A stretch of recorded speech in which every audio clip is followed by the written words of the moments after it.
Welcome to my Asshole Podcast. Let's get into it. Today is Thursday, and today is Haunting Adeline Day. My goodness, we are already almost halfway done with this book. Crazy, right? Absolutely crazy. So, we have chapters 21 and 22 for today. Hopefully you guys have been enjoying the book as much as your boy has, because, man, we getting ever so close to our boy Zaid busting up in there and be like, hey, you fuck my girl. It's going to be amazing. All right. It's exciting. He's up in the auction house. He's buying all the girls because he's a rich motherfucker like that for some reason. So, hey, he buying up all the girls and he's like, oh, these girls are going home with me and I'm going to release them and let them be free, you know. And then hopefully, you know, I don't know if they're going to see Adeline or what's going to go on. It's going to be crazy. So, but you know what we do before we get into today's book? We have a thread. This thread kind of hits home for you, boy, just like Sunday's thread. Sunday's thread was the retail worker one, and you know, your boy kind of went a little overboard with that one because it definitely. But this one is people who work the night shift. What are some of the perks of it that no one talks about? Now, your boy works night shift, and there are definitely some perks, and there's definitely some downsides to it. You know, there's downsides to it a lot of times because, you know, your sleep schedule is kind of fucked up, and doing things during the day is not ideal, you know what I mean, because you're up all night. And so, you know, but there are a lot of good things about it, I won't lie to you, but I want to see what you guys have to say that share this with me where we work at night. Let's see what you guys think. All right. All right. So night shift workers, what are some benefits to working at night? Most of management goes home. Facts. You ain't got to deal with prying eyes of management all the damn time, which is really nice because a lot of times back when I used to work during the day, you know, it was just like, it was cool. It ain't that bad, but it's just like you always have a manager down your fucking throat and always looking at you. And it's just that kind of stuff gets annoying. You know what I mean? People who work the night shift, what are some benefits? Grocery shopping at 9 a.m. on a weekday is so much more peaceful. Facts. I go grocery shopping at like 7 a.m. and it is so nice because nobody is there. I don't have to deal with long lines. I don't have to deal with kids screaming. I don't have to deal with other customers and all. I ain't got to deal with shit. I can get up in and I can get out as quick as I possibly want. It is so nice. Yeah, most definitely. All right, night shift workers, what is some benefits? For some reason, most night shifts I work with are pretty chill and cool people.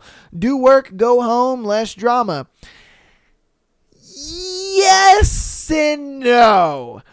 If I'm being honest with you, there's still some drama that be going on. Not as much as the day crew, because the day crew, obviously, you know, that's where the bitches be at. Let's be real. All right? Like I'm talking to, you know what I mean? Y'all my peoples. Like, you know, the bitches be on daytime. So a lot of times, you know, there be relationship drama going on. At night, a lot of times, it's work shit. It's just, why is so-and-so not doing something? Why is this person get to do this and I got to do that? And trust me, there's still drama. It just ain't the same kind of drama. You know what I mean? Yeah, that's the worst part about it. But yeah, there's definitely drama still. All right, people who work night shifts, what are some benefits? Pro, fewer crazies. Cons, those crazies that do come in are usually called the police type crazy. Yeah, that's facts. That's facts, because, I mean, man, they be the creatures out at night where they're the weirdest people you've ever met. They be walking in smelling like piss, you know, asking you to use the bathroom and shit, and you're like, nigga, we ain't got no bathroom. Get the fuck out of here, you know? Yeah. Mm-hmm. Either that or they're setting things on fire in the parking lot. Yeah, it happens. You know, and you're like, why? Please stop. Yeah. Oh my God. I've never told this story, but I do remember one time I work I work night crew, and where I work now, it's very secluded. It's locked off. It has security, secure parking, all that good stuff. But back when I used to work at the stores and I would work overnight, I would work the 3 a.m. to noon shift. And there was a guy who was burning cardboard in a shopping cart, and he was just doing circles in the parking lot. And he wasn't saying anything. He wasn't doing it. He was just walking with a on fire shopping cart and just chilling. He's just walking in circles. And we called the police on him, and the police rock up and they're like, how long has he been out there? And we're just like, I don't know. We just barely noticed him. Like, we just noticed the fire outside, and we're like, what the hell? And then we just see a guy pushing the cart around, and he's just walking in circles. He's not saying anything. He's not doing anything.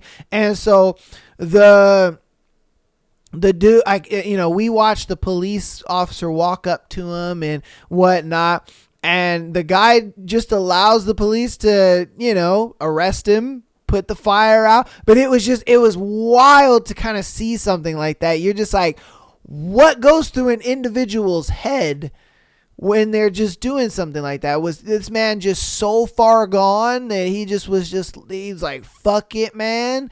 I don't know. But that was the craziest thing I had ever seen. All right, let's people who work night shifts, what are some of the benefits? Less traffic to and from work would be one perk that immediately comes to mind. Facts. Because while the traffic is going that way, your boy's going that way. It is so nice. There are so many times where I've been on the other side of traffic and I'm just like, yeah. And then it's nice because you're just like, hi, you guys are going to work while I'm going home, but at the same time, it's like, it is the other way around. I'm going to work while y'all going home. So it goes both ways, but it's still, when I'm going to work, traffic's going the other way. You know what I mean? When I'm coming home from work, traffic's going the other way. So it is so nice. I love that shit. It is fantastic. Your boy gets home so quick. During the day, man, you be sitting in traffic for at least an hour or so. You're like, oh, killing me now. But yeah, facts, big benefit.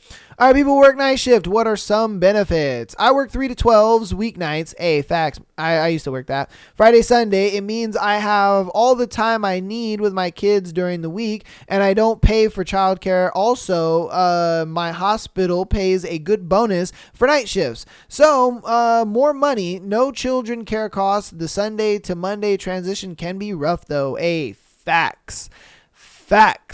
Because for your boy, oh man, when I get those couple days off and then I gotta go back to work, it is like, that transition's rough. I ain't gonna lie, but it is nice. You know what I mean? The time that you do get to spend off, and then time you get to kind of be at home, you can get shit done too, which is really nice. People work night shift. What are some benefits? As a nurse, I love night shifts. It's either Nutter City and it goes by fast, or it's chill and you can relax in between patients. As others have said, biggest perks are zero senior management running around micromanaging and making things worse, and traffic home is awesome. Facts. People who work night shifts, what are some of the benefits? Pros, more pay and no boss around. Cons, fucks up your sleep schedule. Facts. Woo! I hate my sleep schedule, man, because my sleep schedule through the week is broken up in 4-hour increments. So I get to sleep 4 hours in the morning, and then I wake up and I have to eat breakfast and get things done, whether it's grocery shopping, go get a haircut, clean around the house, whatever the case may be. I got to do stuff. And then I go back to bed for another 4 hours so then I can wake up rested for work. And it ain't the best, but it gets the job done. You know what I mean? And it's a lot of alarms. I literally have automated alarms on my phone where literally they are automated. I set them once and they go off on the days they're supposed to go off, and they don't go off on the days they're not supposed to go off. I've been doing a lot of that stuff where it's just a lot of automations and to-do lists and all that kind of stuff, because you have to organize your life that way when your life is so broken up, you know what I mean? And then a lot of times it's kind of why, I don't really start shooting the pod a lot of times till late in the afternoon, maybe 2 or 3, because your boy is sleeping. And when I get to sleep in, I get to sleep in. You know what I mean? When I ain't got to wake up, I don't wake up for nothing. My days off, I sleep like a fucking rock, man. It's ridiculous. So, it's one of those things. You know what I mean? But yeah. And then it's the same reason why I work nights. It's more pay. I'd love to work the day. I've been offered to work the day and all that, but you get paid more, it's a sucky reality, but it is what it is, man. You get paid more to work nights. People who work night shifts, what are some of the benefits? As someone who has worked all shifts for years, the camaraderie, night shift workers tend to work well together and form close bonds. Less drama too, probably the best kind of people to know. Yeah, because you're all just trauma bonding. Let's be real. You know what I mean? You guys are all just trauma bonding on how much you don't sleep and how sucky work is. Like, let's be honest, man. Day shift people, they got other shit to worry about, so they don't really complain that much, but night shift motherfuckers, we complain because we don't sleep. We ain't got much time to do shit during the day, and when it seems like we got a lot of time to do shit during the day, but we really don't, because most of the day we're really trying to get some sleep, if I'm being honest with you, because sleeping during the day, it is no joke. It is no joke trying to sleep during the day, especially in the summer months. Woo! God damn. In the summer months, it seems like you got to have a fan, some ice packs on you in order to sleep.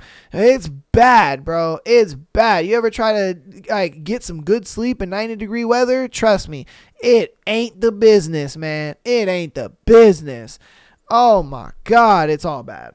But it's nice because you don't have to work in the heat though, because by the time nighttime rolls around, it kind of cools down a little bit, so you ain't got to really deal with the heat that much. Don't get me wrong, it's still hot, but you ain't got to wear with like the blistering heat, People who work night shifts, what are some benefits? I work in healthcare, so I don't have to deal with management or family members most of the time. There is way less traffic going to work, and I can take my sweet time leaving and not hit traffic. I can go to the doctor's at noon on a weekday and not miss work. Yeah, facts. Facts, baby. People who work the night shifts, what are some benefits? Not having to wake up super early. Facts, baby. Facts. Oh my God. You have no idea. Like people who don't work the night shift, they don't understand how easier it is to wake up like 6, 7 in the afternoon and then go to work versus 6 or 7 in the morning and then go to work. 6 or 7 in the morning to go to work, you are just like, I am dead to the world and I fucking hate everything in the entire world. You wake up 6, maybe 7 in the afternoon, you're like, I guess I gotta go to work. You know what I mean? It changes the game, bro. Oh my God. It changes the game. I ain't gonna lie to you. It's a different breed. It really is a different breed, bro. It is. Don't get me wrong. You still hate going to work. I'm not going to sit here and say it makes you chipper and want to go to work. Hell nah. You still are like, ugh, should I call out today? But it's one of those things where it's like, it's just a different feeling. You know what I mean? It's a different feeling, man. I can't explain it, but it's just a different feeling. All right. Let's see. People who work night shifts, what are some of the benefits? It's quiet. You don't really appreciate how loud the day is until you're awake all night, lots of nights in a row, and not just human stuff either, but all the natural stuff as well that's never loud enough to be heard over the cars and talking and moving, but that your brain has noticed anyway. 3 a.m. I can hear things a mile away easy, and it's so much easier to think without all that noise. Facts. it is pretty peaceful working at night sometimes, you know what I mean? Because you're not really dealing with the hustle and bustle. For me though, I work in a warehouse environment, so I don't really get that quiet, you know, but when I'm on lunch breaks and stuff like that, it is different because, you know, it's like, oh dang, you kind of just notice shit. You're like, wow, you know, it's quiet. You know what I mean? It's a different, vibe, if you will. You know, I hate to use that word, but you know, it's kind of the best way to, do that. Okay.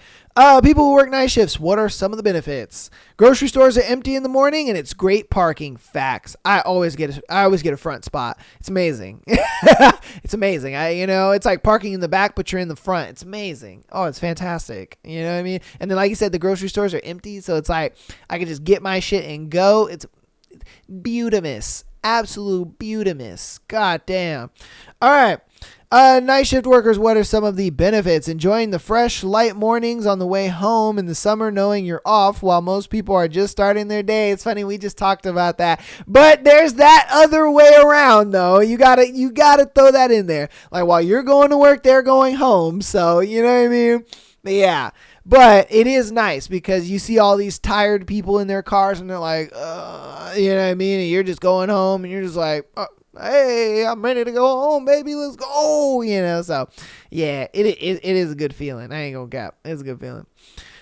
People who work night shifts, what are some of the benefits? Usually it's a lot quieter and calmer. Everyone just wants to chill and get on with their job. Nobody has the energy for any bullshit. Also, the quiet walk home at 6 a.m. when the sun is coming up and the streets are empty is really nice. Also, it's nice because a lot of graveyard workers, we just wear headphones. So we don't really talk to each other, if I'm being honest with you. We don't. I mean, unless we need to converse with each other, unless we need to communicate for something, we wear earbuds and we just don't really talk to each other. And I think that's why a lot of times we don't really fight or there's not a lot of drama because we're either listening to podcasts, we're listening to music, you're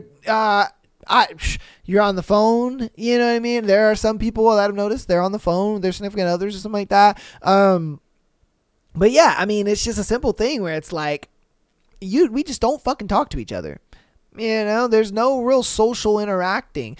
Sure, you can social interact. There are times when, you know what I mean, you guys can be on lunch or whatever, but for the most part, I would say about 80% of the time, we're just chit-chatting, chilling. You know, we're just putting the earbud in and, you know what I mean, we're just doing our work. You know, and it's like, oh yeah, oh hey, what's up, buddy?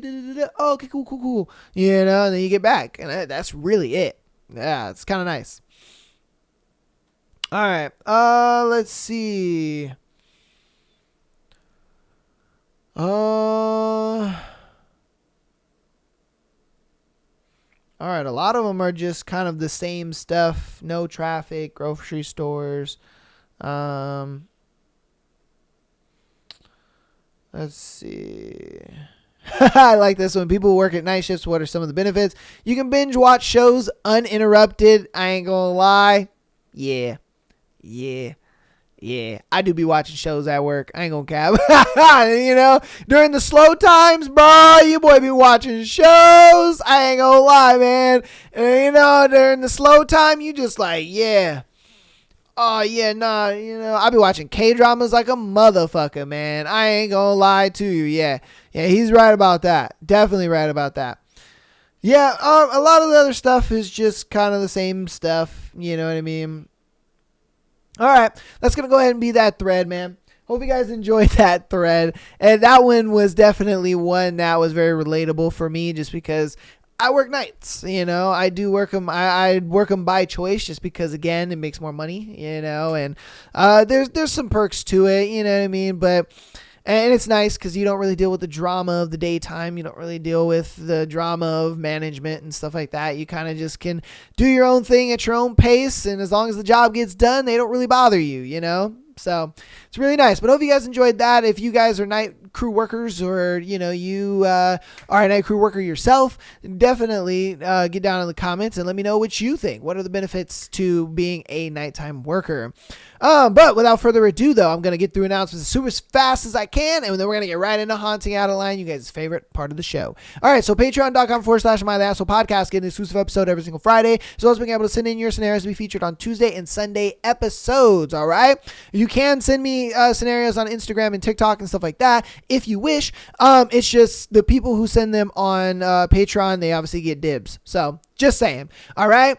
So, don't think I'm like not seeing you guys send stuff on TikTok and Instagram. Like, don't worry, you boys got you. If you're an audio listener, keep downloading the podcast as well as rating us 5 stars. Helps out a lot, and it's free, baby. It's 2 clicks and it's free. And they say if it's for free, then it's for me. And if you want to help us out on the free 99 side of things, go ahead and follow us on Instagram, TikTok, as well as YouTube. All the links are down in the description. If you haven't caught up to where we are in the book today, definitely get down in the description. There is a link that does say Haunting Adeline Book 2, all episodes. It's gonna be in there. There is book 1 and book 2, so it'll say Haunting Adeline, all episodes, I think 1 through 40, or chapters 1 through 42, and then it's gonna be Haunting Adeline Book 2, all episodes.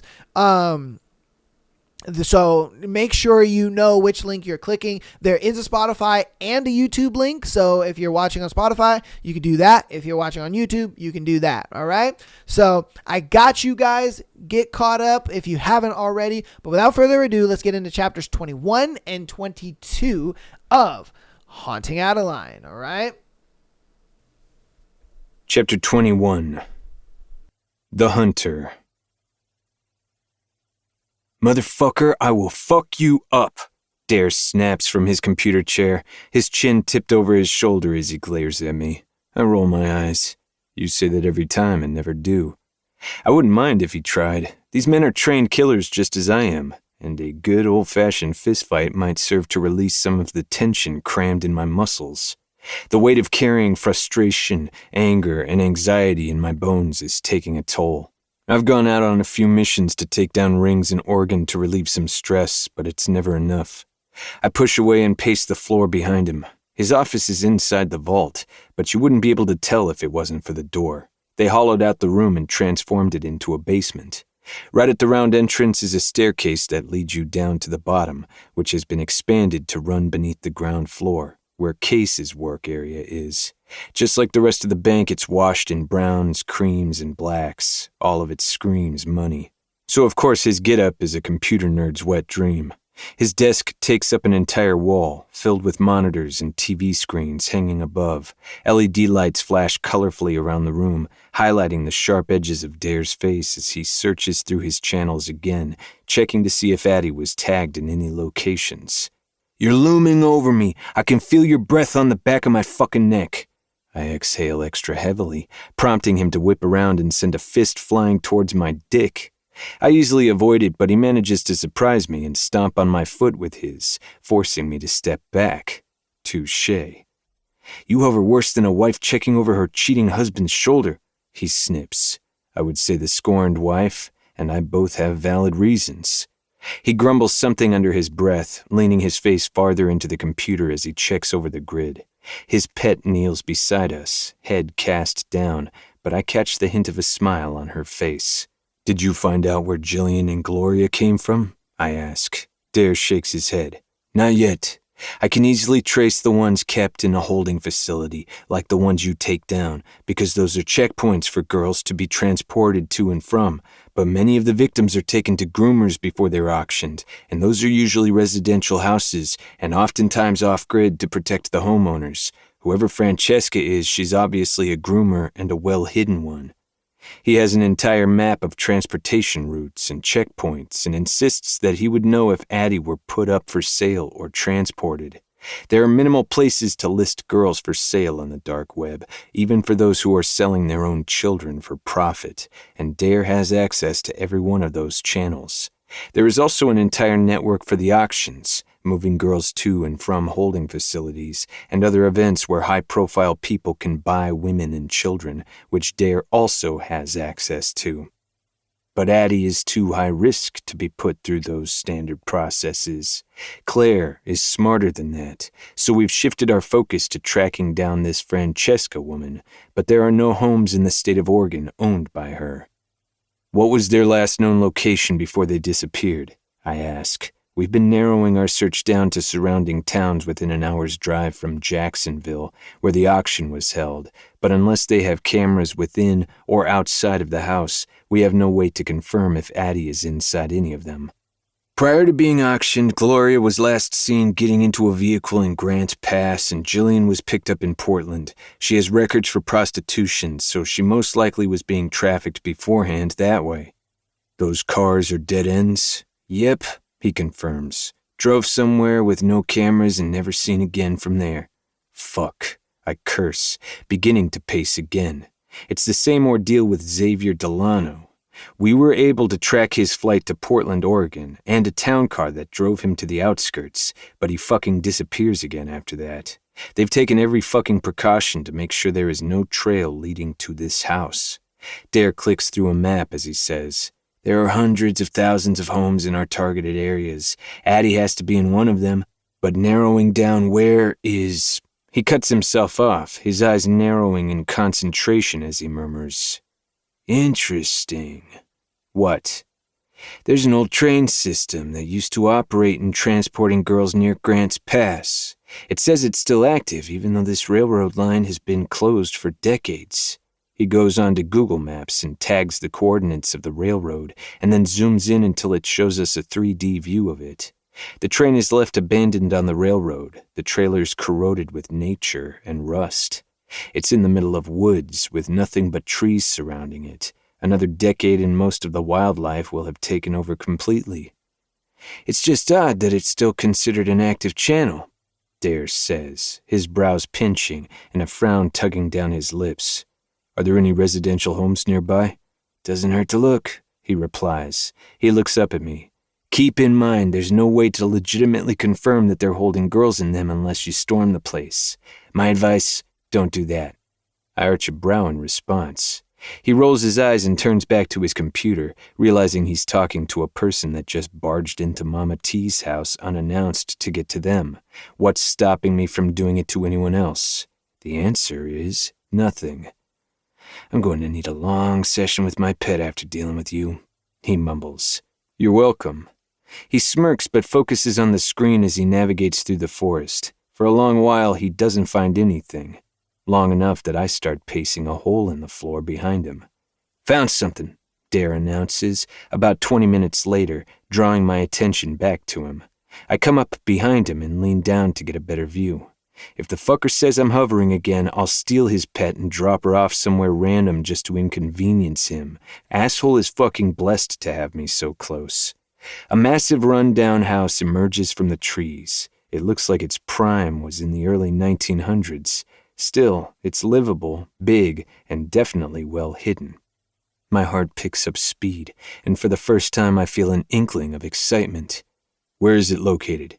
Merlin, Oregon. Only about 15 minutes from Grants Pass, give or take. He pauses, and about an hour from Jacksonville.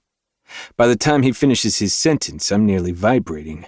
When the satellite picture was taken, only a rusted red pickup truck was parked outside of the house. I snatch my laptop, quickly searching the license plate to find the owner. Rocco Bellucci, I mumble, immediately digging into his background. Got a few charges for public intoxication, domestic violence, and battery. Dare shrugs. Pretty standard charges for 90% of the male population. Next, I check to see who owns the house, Rocco's name appearing once more. I wrap my fingers on the laptop, anxiousness buzzing through my nerve endings. This house is suspicious, but nothing about it indicates this is a grooming house. It's not registered under a name I recognize, and there isn't any physical evidence that girls are being held here. Digging my phone out of my pocket, I pull up Jillian's number. After promising she'd help any way she could if I had more questions about Addie, I had Ruby get her a burner phone. It rings for several long seconds before her bored, accented voice comes through. Yeah. What a fluffy, warm person she is. You mentioned before that Francesca had a brother, I state. Yeah, he's one of the people I'd love for you to murder. She answers. Well, what's his fucking name? Rocco. Don't know his last name. My world tilts on its axis. The possibility that we just found Addie is almost too much. Hello? Her voice rings out. Were you kept in a 3-story colonial home?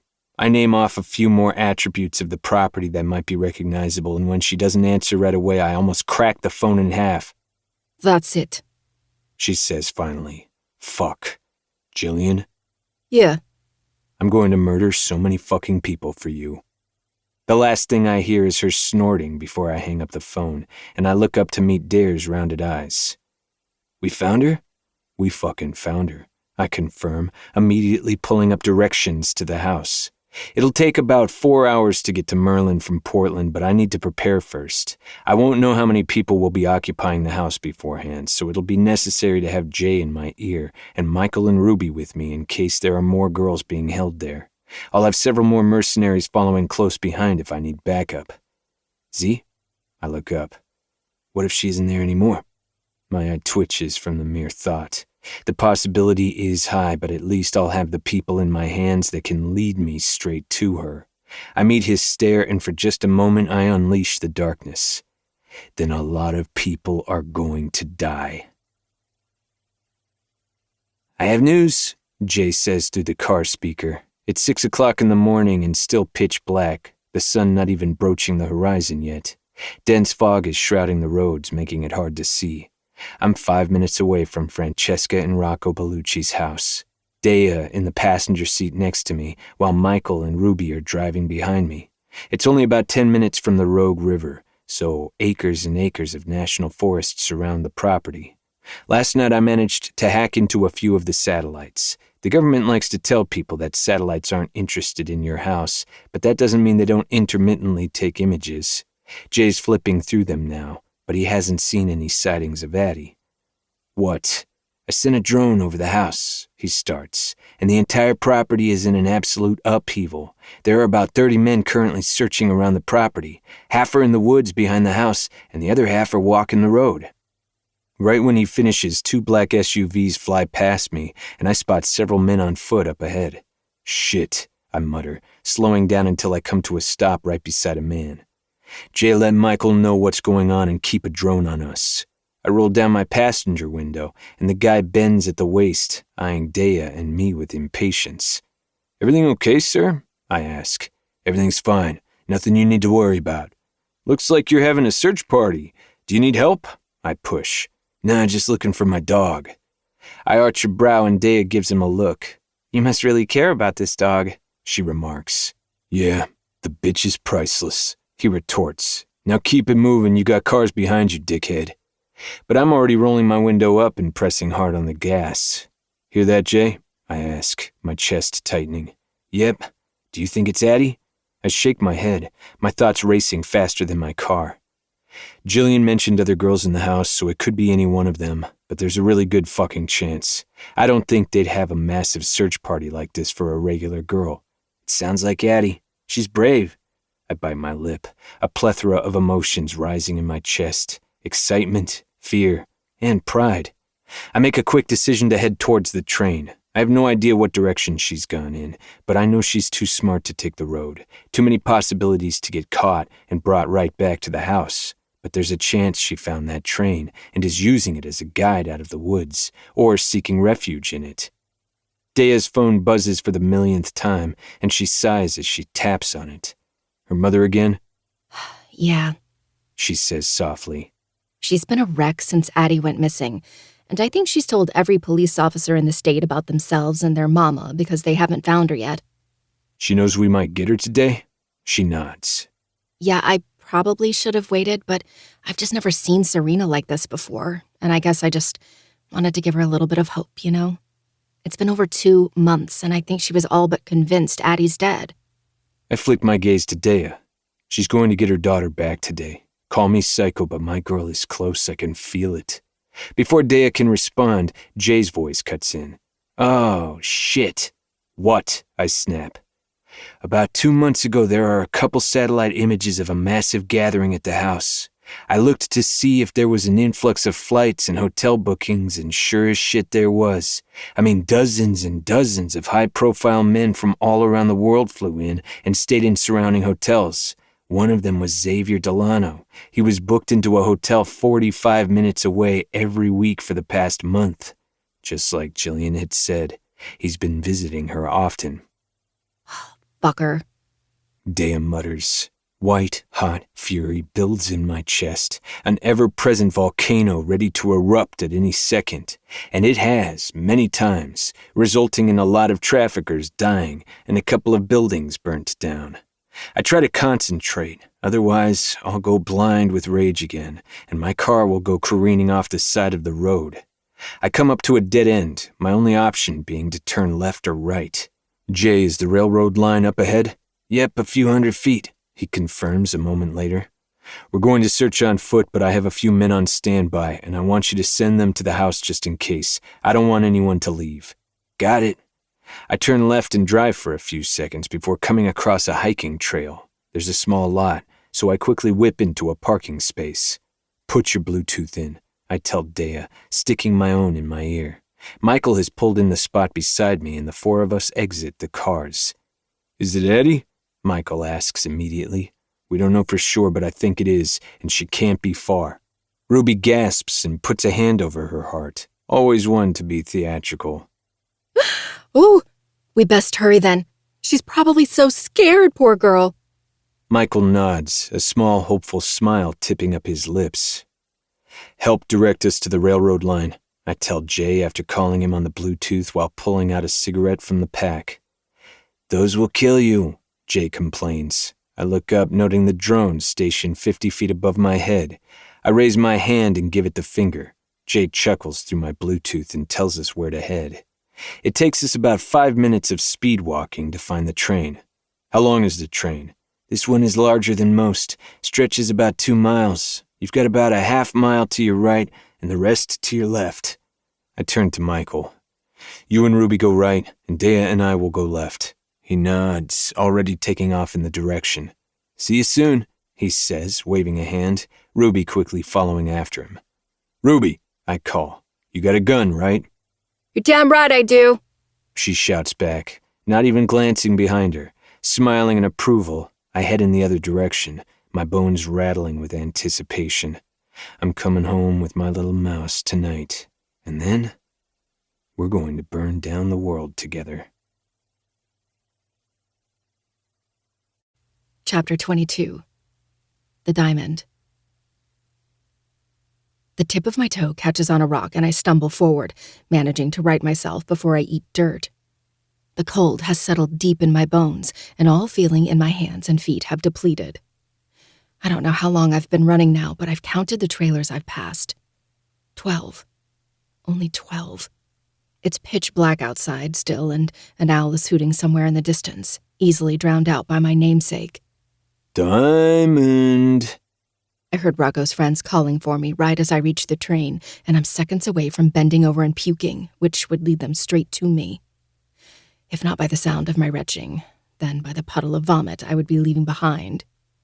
It took me a while to find the train again, being so unfamiliar with these woods. I've only run through them twice, and both times was through a large maze filled with traps. Considering I'm not thinking clearly at the moment, I didn't want to risk tripping over a wire, so I went around it. Diamond! A man calls again, and I gag, the adrenaline too powerful. Their voices are still relatively far off, but I haven't covered any of my tracks, haven't had the time to. I've no idea if they know how to follow them. Probably not, but it doesn't matter. Francesca will, since she hunted me when we practiced for the culling. I'm on the 20th trailer when I stumble again, and this time I'm unable to catch myself. I topple forward, landing awkwardly on my hands and knees, agony flaring from the impact. My bag goes flying, and another fucking water bottle tumbles out. Dropping my head low between my shoulders, I work on breathing. In and out. In. Fuck, I can't breathe. My numb face contorts, and a sob crawls up my throat like the itsy-bitsy spider. Keep fighting, baby. Keep fighting. I don't know how to anymore, Zaid. I don't fucking know how. I shake my head, sucking in sharply, working on getting it fucking together. Another inhale, and I force myself up. Bits of rock, leaves, and sticks embedded into my palms. Brushing them off, I scan my eyes over the trailer next to me. It doesn't look much different than the others, white, rusted, and corroded, but there's a ladder anchored to the side of it. If I stay out much longer, they'll find me, so I need to find a place to hide and regain my strength. I'm still deep in shock, and my body is beginning to shut down from it and the adrenaline. Wiping the snot from my nose, I gather my meager belongings again, cradle them in one arm and grab onto the cold metal with the other and start climbing. The itsy bitsy spider climbs up the water spout. I croak, missing a rung and slipping again. My knee hits the metal, sending waves of pain up my leg. Hissing, I finish my climb and clamber toward the middle of the trailer. Once I reach the hatch door, I turn the lever and yank it open, the last threads of my energy expended. Down came the rain and washed the spider out. I peek into the trailer, seeing nothing but plant life snaking through the crevices. I may very well be climbing into my grave, but I'd much rather die here. Yeah, I think this is a good place to die. I awake to the feeling of something skittering across my leg. I'm instantly gripped in panic and shoot forward, a sharp yelp on the tip of my tongue. For a moment, I'm convinced I'm back in that house, straddling Sydney with that pen in my hand. It takes several moments of taking deep breaths for the panic to subside and my surroundings to bleed back into my vision. Panting, I look down, noting that my hands are still covered in blood. It's soaked through my clothing on my arms and legs, too. My skin is itchy and irritated, and I can feel it flaking off me. Groggy, freezing, and uncomfortable, I look around the inside of the trailer I'm in. Vines grow up through the cracks, and it's dirty and stifling in here, but otherwise empty. I left the top hatch cracked, and a strand of morning light filters in, providing enough illumination to see clearly. A groan rumbles from my throat, my back aching from my stiff position. Just as I readjust, I pause, noticing a brown squirrel sitting several feet away, sniffing the ground and keeping a close eye on me. "Hey, cutie," I whisper, my voice hoarse with sleep. I titter, and with absolute fascination watch it slowly come closer until it's within inches from me. It darts out of the way when I try to pet it, so I back off. "What's your name?" I whisper, smiling when it hops on my leg, its tiny claws digging past the fabric of my joggers. For several minutes, the curious squirrel and I observe each other, and for the first time in months, I feel a little lighter. This little creature is so small and insignificant to most, yet watching it clean its little face has my eyes filling with tears. I've been surrounded by hollow corpses for so long that it's shocking to see something so alive. I sniffle, wiping away the wet trails from my cheeks, only for them to be replaced with more. "My Nana loved watching the squirrels from the bay window, you know," I say aloud.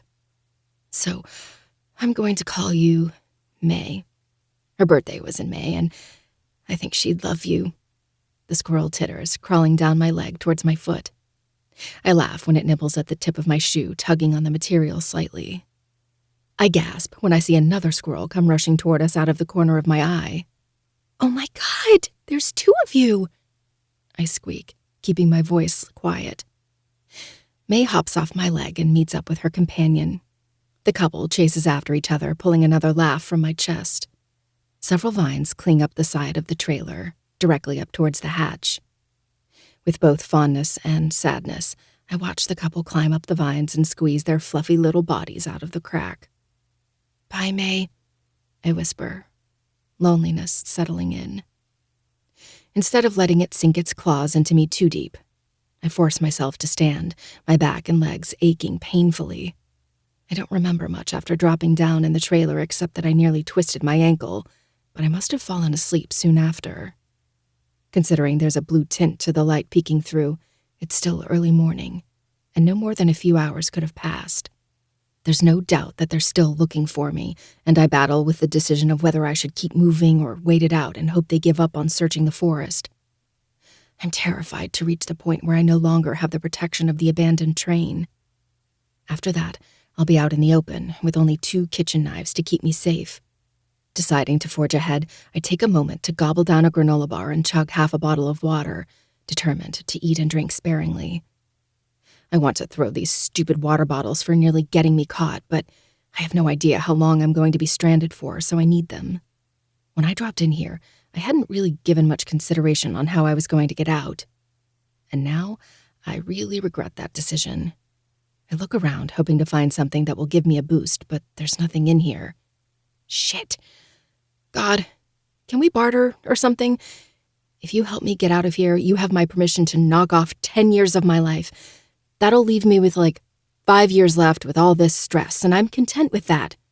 Now that my head is clear, I can say with absolute certainty that I don't, in fact, want to die here. But it looks like I'm going to. Another bout of tears floods my eyes and my throat tightens. Just as I'm about to start hyperventilating, I hear voices outside of the trailer. Inhaling sharply, I'm paralyzed with terror as I listen to two people speaking. I can't hear what they're saying, but I do hear the distinct noise of a radio. Oh my fuck, that's them. Hyperventilating commence. I slap a hand over my mouth, suddenly paranoid that they can hear me breathe through thick steel. Glancing up at the hatch door, my heart drops when I hear a muffled voice say, The hatch looks open. Absolute terror consumes me, and the only thing I can think to do is quietly grab both of my knives, fisting one in each hand, and head towards the far corner of the trailer where most of the shadows are converged. Obviously, that's going to accomplish absolutely nothing when they open the door and look inside. But there's literally nothing else I can do. Not until they come down here. The sound of someone jumping on the side of the trailer reverberates throughout the metal and along my body, sending my heart flying into my throat. I grip the knives tightly, shaking violently as I hear the man crawl up the trailer. Hey! A voice calls loudly. The man pauses, and with him much closer to the door, I can hear him better. Who the fuck are you? I can't hear what the person's response is, but whatever it is, the guy doesn't like it. The fuck did you just say, asshole? You have no business being here. The other person is closer now, though I still can't make out what they're saying. I don't give a fuck if it's not private property. Who the fuck are you to question me? Confused and relieved, I hear the man climb back down the trailer, assumingly standing off with the intruder. I try to listen past the loud heartbeat in my ears, but I can't make out a damn word. Their shouting increases, though most of it seems to derive from the man who came very close to finding me. Just when it seems it's about to get physical, it goes deadly silent for a beat, followed by a sharp sound of metal pinging off of metal. A bullet? I didn't hear a gunshot, but it's so hard to hear past my roaring heartbeat. It sounds like a man says, "fucker," though I can't be sure. Eyes wide, I stare up at the hatch, my nerves in tatters as I hear someone jump back up on the ladder of the trailer. Oh no. No. He's back. A sob rackets up my throat, muffled by my hand as I hear the man loudly approach the hatch. If he wants me to come out, he's going to have to come get me, and there's no way I'm going without a fight. I would sooner slit my throat than go back to that house, go back to Xavier. The hatch creaks open and vomit rises up my throat. I'm on the verge of fainting until I see his face. My eyes widen further, the fear quickly replaced with disbelief. One blue eye so light it's nearly white, with a wicked scar slashing straight down through it. And one brown eye so dark it appears obsidian. I can still see his features clearly, even with the black hood drawn over his head. And right now, utter relief is staring right back at me. Zaid? Fuck, baby. Stay right there. Don't you fucking move. She's in there? A female calls out urgently, her footsteps climbing the trailer now as well. But I'm too blinded by shock to pay attention. Zaid drops down into the trailer a second later, his weight reverberating throughout the heavy metal. A whimper bursts from my throat, nearly choking on relief as I stumble towards him, colliding in a tangle of limbs. He immediately lifts me into his arms, my legs circling his waist before he collapses to his knees, holding me so tightly that I can hardly draw in a breath. Total disbelief has me in a chokehold, and I'm heaving around the sobs pouring from my throat.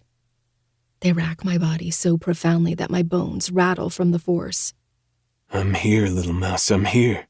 He chants. Fuck, you're so cold. His voice breaks, and he rocks us both, vibrations rolling through him as he fights to keep it together. Piece by piece, we both crumble, the chips falling around us in a waterfall of anguish. And I just know that when Zaid picks up our scattered pieces and stitches us back together, we'll be forever entwined. He places soft but urgent kisses on any surface of my body within range, my head, cheeks, neck, and across my shoulders, while his hands roam mindlessly, heating my chilled skin. Though it feels more like he's worshipping. I don't know how long we stay there, but eventually my weeping dies down, yet Zaid never stops holding me. "Addie?" A voice calls softly. My eyes widen and my head snaps up, seeing Daya's face peering down in the hatch. Her smooth, dark brown skin is wet with tears and her sage green eyes are flooded. "Oh my God, Daya!" I croak, once more overcome with disbelief. Let's get you up, baby. Zaid urges. It's cold and the place is still swarming with people looking for you. I sniff, wipe my nose, and nod. He boosts me up and Daya grabs onto my hands, helping me out of the trailer. When I climb out, she immediately embraces me in a hug. Her hold is nearly as tight as Zaid's. "Don't you ever leave me again," she cries, voice shaky and tight. I nod, on the verge of breaking down all over again. But then a woman screeches from behind us, erupting in jumbled words that sound a lot like, "Oh my God, you found her, she must be freezing," or something like that. Daya and I pull apart to watch a red-headed woman and another man I don't recognize rush toward us. A moment later, Zaid jumps up, dangling onto the hatch and lifting himself up with ease. "You found her!" the woman shouts again. Jesus, Ruby, don't announce it to the world. There are still people around searching for her. Zaid snaps. She waves a hand, unconcerned. "You'll get him!" And he will. On the ground are 2 dead bodies, bleeding from what looks like their chests. "How did you—" "Literally took 2 steps to the side and shot them both through the chest with 1 damn bullet." Daya answers for him, glancing at me with a look that says, he's fucking crazy, but also kind of cool. Approaching the trailer, Ruby pinches her hands, indicating for me to climb down to her. "Come on, honey. I'll get you warmed up." I just stare at her, my brain submerged in a pool of gelatin, slow to process what's happening. After Daya softly nudges me, I shakily descend the ladder, my feet nearly slipping on the rungs. The woman, who must be Ruby, wraps an arm around me the moment my feet hit the dirt. "You're safe now, honey," she croons, rubbing my bicep to warm me up as she walks me along the abandoned train. I glance over my shoulder and spot Zaid a few feet behind. His eyes laser-focused on me, as if he's convinced I'll disappear if he looks away for even a second. I'm safe now. Yet, it still feels like I'm in hell.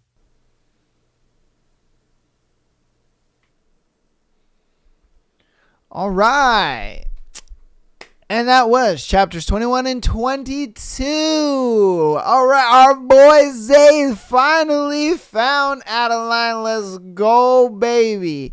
And he's already been killing motherfuckers. Hey, rightfully so, though. You know what I mean? He's like, hey, you took my woman. You know what I mean? I just, whoo. I can't wait to see how he's going to dispatch with everybody else. And we'll see that happen next week. All right, so stay tuned. Love you all. I'll see you on Friday if you're on Patreon, and I'll see you on Tuesday if you're a free 99 person. Love you all. See you later. Peace.